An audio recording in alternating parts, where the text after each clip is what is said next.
vuelta en C5N. Confesó el segundo detenido por el crimen de Melina, el crimen ocurrido en Villa Lugano. Habían dos detenidos, uno de ellos ya sindicado como el autor. Confesó el segundo detenido de este terrible crimen ocurrido cuando Melina iba hacia un local de telefonía celular acompañada de su novio y de su suegra. Mauro Zeta con más información. Es así, Pablo, la confirmación de esta confesión en sede judicial que le da mucho valor a la causa que tiene el juez de instrucción Javier Ríos. Detuvieron en las últimas horas a un segundo sospechoso por el crimen de Melina, esta joven de 18 años, muerta de un disparo de arma de fuego en la zona de Lugano, y ahora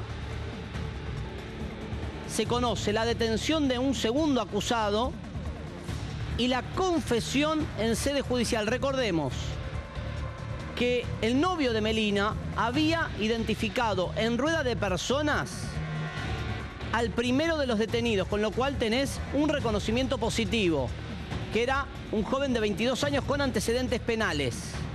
Y ahora se suma la confesión de este segundo sospechoso. ¿Qué papel habría tenido esta segunda persona? Actuaron juntos, fueron juntos al lugar, cometieron el crimen juntos. Obviamente uno solo disparó.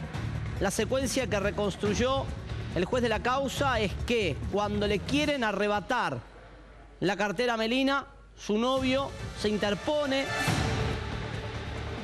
y en el movimiento que hace para evitar el robo de la cartera y en el forcejeo con los delincuentes, ahí se efectúa un disparo de arma de fuego que le causa la muerte a esta joven de 18 años.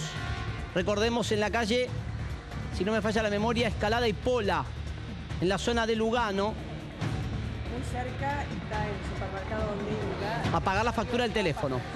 Claro, iba a pagar la factura del teléfono. Es Ahora, más, fue el detonante, la muerte de Melina López, sí, para lo que luego fue el desalojo, la orden judicial para desalojar el barrio. Ahora, qué polémica, porque eso es lo que dice Bernie, yo Sí. creo que tiene razón, pero legalmente la jueza no puede decir yo mando a desalojar porque mataron a una persona. Porque además, entiendo, Mauro, que estas dos personas ni siquiera vivían en el asentamiento, vivían en la Villa 20, y no puede una jueza decidir un desalojo porque matan a una persona. No tiene lógica. Ahora, según Bernie, y todo indica que tiene razón, la presión mediática que generó la muerte de Melina influyó sobre el ánimo de la jueza. Claro. ahora les cuento qué dijo el detenido Sí. en su confesión. Se llama Jonathan Aranda, el segundo detenido tiene 23 años. El primero, recordemos, Carlos Eusebio Cañete, con antecedentes. Pero el segundo dice: sí, me hago cargo, participé del robo, pero no tengo nada que ver con el disparo mortal. Lo que pasa que en este tipo de situaciones, Legalmente lo mismo. la figura es la misma. No, además se Homicidio los en ocasión de acusa robo, también de entonces a los dos de coautores, pero ¿quién sería el autor material? A criterio del juez, en principio podría ser el otro, Carlos Eusebio Cañete, pero no cambia porque la participación Claro. es complementaria de los dos cometiendo el robo y de uno de ellos efectuando el disparo. En general son copartícipes. Claro, coautores, ¿no es cierto?, del homicidio. En Pero general. cuando lo reconoce Sí. el novio, Mauro, Sí. dice, lo reconozco como el que disparó. No, y después, sí, además lo reconoce en rueda de personas. Sí, sí, pero dice, lo Directamente a rueda de reconoce persona. como aquel que vino a robar y que disparó.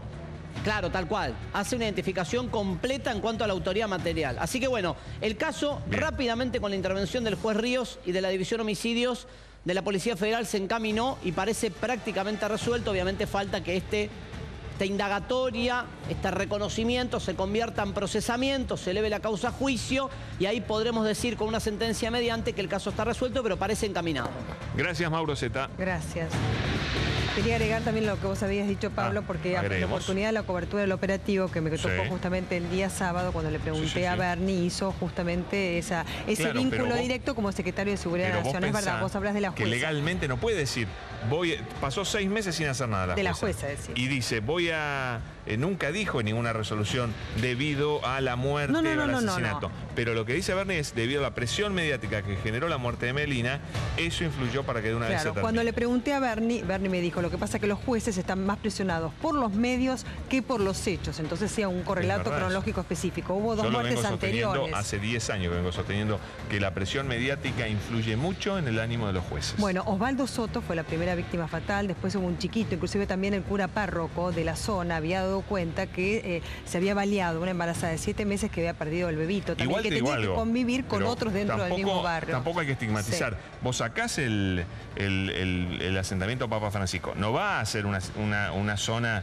de seguridad perfecta. Tampoco nos creamos eso porque no es verdad. Claro. La zona ya era complicada. Está la Villa 20 ahí, donde hay mayoría de gente trabajadora, pero también hay delincuentes. De hecho, este Cañete que la mata Melina vivía en la Villa 20. O sea, tampoco es que el asentamiento puede haber generado mayor Después nos desmintieron los vecinos de que que viviese ahí, sino que se había refugiado ahí, pero bueno, está en el marco de la investigación. Bueno. Lo que pasa es que es verdad que había una convivencia entre gente de alta peligrosidad y la delincuencia y otras familias que no tenían dónde vivir y se asentaron Lo mismo que queda también viviendo en la Villa 20. Desde ya. No va a cambiar mucho. Bueno,